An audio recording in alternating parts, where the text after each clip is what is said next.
పేరు జి ఈశ్వరయ్య, ఆంధ్రప్రదేశ్ రైతు సంఘం రాష్ట్ర అధ్యక్షుడిని. రాష్ట్రంలో రైతాంగం చాలా తీవ్రమైనటువంటి ఇబ్బందులు ఎదుర్కొంటా ఉంది. రైతు లేనిదే రాజ్యం లేదని చెప్పి పాలక వర్గాలు నినాదాలు ఇస్తున్నారు తప్ప ఆచరణలో రైతాంగాన్ని ఆదుకోవడానికి ఏ మాత్రం కూడా ప్రయత్నం చేయడం లేదు. ఈరోజు రాష్ట్రంలో ప్రత్యేకించి నెల్లూరు జిల్లాలో వరి రైతాంగం చాలా తీవ్రమైనటువంటి సంక్షోభాలకి నెట్టివేయబడ్డారు. 20,000 రూపాయలు ధర నిర్ణయించినప్పటికీ కేవలం 14,000 రూపాయలకు కూడా వరి ధాన్యాన్ని కొనుగోలు చేసేటువంటి నాదుడు లేక పైగా 1-2 చినుకులు పడితే దాని ధరను మరింత తగ్గించి ఒకవైపున రైస్ మిల్లర్స్, మరొక వైపున దళారులు, వ్యాపారులు అంతా కూడా కుమ్మక్కైపోయి రైతు కడుపు కొడుతున్నారని చెప్పేసి జిల్లా అధికార యంత్రాంగానికి ఆంధ్రప్రదేశ్ రైతు సంఘం నివేదించినప్పటికీ కూడా ఏమాత్రం కూడా ఫలితం లేకుండా పోతా ఉంది. మేము రైతు సంఘంగా డిమాండ్ చేస్తా ఉన్నాం, జిల్లా కలెక్టర్ గారు తక్షణం దీనిపైన స్పందించి ఈ ప్రాంతంలో ఉన్నటువంటి రైతాంగాన్ని, అటు వరి రైతాంగాన్ని, ఇటు వేరుశెనగ రైతాంగాన్ని అందరినీ కూడా ఆదుకోమని చెప్పేసి మేము డిమాండ్ చేస్తున్నాం. అదేవిధంగా రాష్ట్రంలో ఒకవైపున యూరియా కొరత విపరీతంగా పెరిగిపోయిందని చెప్పేసి దేశమంతా గగ్గోలు పెడతా ఉన్నారు. ఆంధ్రదేశం అంతా కూడా ఆందోళన జరుగుతా ఉంది. కానీ వ్యవసాయ శాఖ మంత్రి అచ్చెన్నాయుడు గారికి మాత్రం రోము నగరం తగలబడిపోతుంటే చక్రవర్తి పిడేలు వాయించిన చిహ్నంగా అబద్ధాలు నడుస్తూ జీవనాన్ని కొనసాగిస్తా ఉన్నాడు. ఇంకో వైపున మామిడి రైతులు ఇబ్బంది పడతా ఉన్నారు. మరో వైపున చీనీ రైతులు పంట లేదని చెప్పేసి మార్కెట్ యార్డుల్లోనే పెద్ద ఎత్తున ఆందోళనకు దిగుతా ఉన్నారు. ఉల్లి రైతులు ఉల్లి పంట పండించుకొని వచ్చి మార్కెట్ కల్పిద్దామని చెప్పి బండ్లకు బండ్లు దోలుకొని వచ్చి మార్కెట్ యార్డు పైన బజార్లో వాళ్ళు ఎక్కడికక్కడ వాటిని వదిలేసిపోతా ఉన్నారు.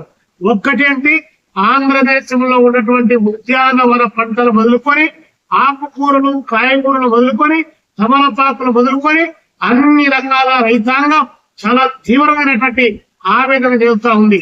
రైతాంగం యొక్క పంటలకు గిట్టుబాటు ధర కల్పించకపోవడం మూలంగా ఈరోజు రైతులు ఆత్మహత్యలను ఆచరిస్తా ఉన్నారు. ఈ నూతనంగా 14 మాసాల క్రితం ఏర్పడినటువంటి ఈ కూటమి ప్రభుత్వంలో ఇప్పటికే దాదాపు 151 మంది రైతులు ఆత్మహత్య చేసుకున్నారంటే ఇది రైతు ప్రభుత్వం కాదు, ఇది రాక్షస ప్రభుత్వం అని చెప్పి ఇంతకంటే గొప్పగా చెప్పాల్సినటువంటి అవసరం లేదని చెప్పి మేము భావిస్తాము.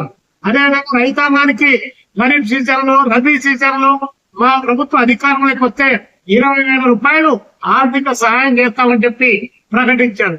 ఇప్పటికీ ముట్టి 7,000 రూపాయలు ప్రకటించారు.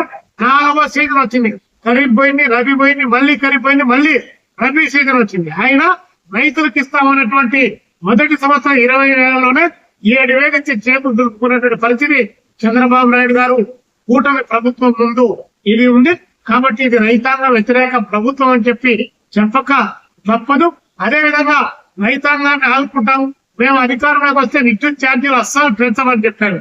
కానీ గత ప్రభుత్వం 36,000 కోట్లు ప్రజలపైన భారం వేసింది.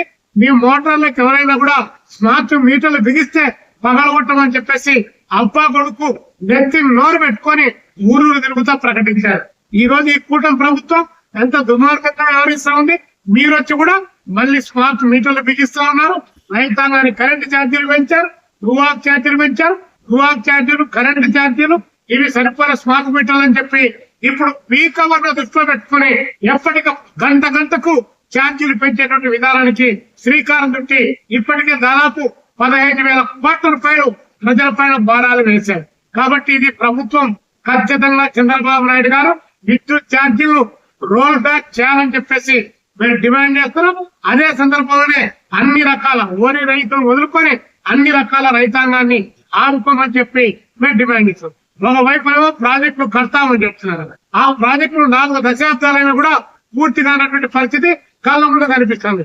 మళ్ళీ నిన్న జగన్ చెప్పేసి కడప జిల్లా రాజంపేటకు పోయి అక్కడ ఉన్నటువంటి అన్నమయ్య ప్రాజెక్టు నిర్దిష్ట కాల పరిమితితో పూర్తి చేస్తామని చెప్పకుండా ప్రాజెక్టు పూర్తి చేస్తామని చెప్పి మళ్ళా ప్రకటించారు.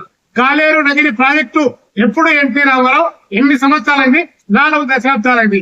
ఇంతవరకు దానిపైన 2వ దశ నిర్మాణం పైన అతి గతి లేకుండా పోతుంది. ఉట్టికే స్వర్గానికి నిత్యం లేనట్టు సోమశిలలో ఉన్నటువంటి ఆ ప్రాజెక్టు నిర్వహణకు సంబంధించినటువంటి సిబ్బందికి జీతాలు ఇవ్వలేదు కానీ దాదాపు 1,81,00,000 రూపాయలు పెట్టి ఎక్కడో ఉన్నటువంటి పోలవరం ప్రాజెక్టు దగ్గర నుంచి వెనకచెల్లకు నీళ్లు తీసుకొని వస్తాం. దానికోసం దాదాపు 181 కోట్ల రూపాయలు డబ్బులు ఖర్చు పెడతామని చెప్పి ఈ గవర్నమెంట్ ప్రకటిస్తాము. కాబట్టి ఇవన్నీ కూడా ఆచరణ సాధ్యమైనటువంటి ప్రకటనలు ఈ ప్రభుత్వం చేస్తున్నటువంటి నేపథ్యంలో రాష్ట్ర రైతాంగం చాలా తీవ్రమైనటువంటి ఆవేదనకు లోనైతా ఉంది.